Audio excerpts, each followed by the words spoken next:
Pull the tape while the silicone is still wet and use controlled pressure so the bead comes away flush without forming a raised ridge.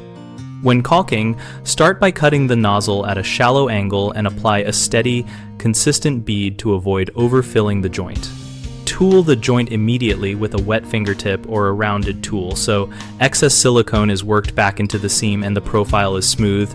Doing this removes the bulk that would otherwise be trapped under tape. If you plan to tape the edges to protect adjoining surfaces, press the tape down firmly so its edge is tight against the joint and does not allow silicone to creep underneath.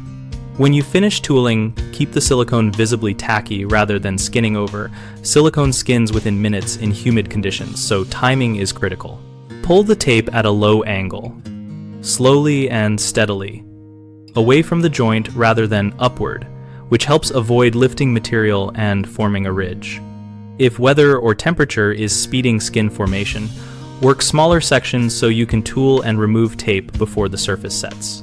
Common mistakes start with applying too much silicone, which leaves excess to be squeezed under the tape, so control bead size and tool immediately to remove surplus. Waiting too long to pull the tape lets the surface skin over, and dragging the tape pulls that skin into a ridge. So plan your sequence and pull while the surface is still tacky.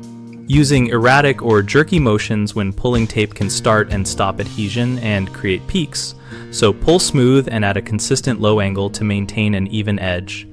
BigHomeProjects.com helps homeowners find trusted local contractors and browse project examples related to surface finishing and caulking. We also help contractors find work and connect with potential clients, and we host a discussion community where professionals and DIYers share tips and troubleshooting advice.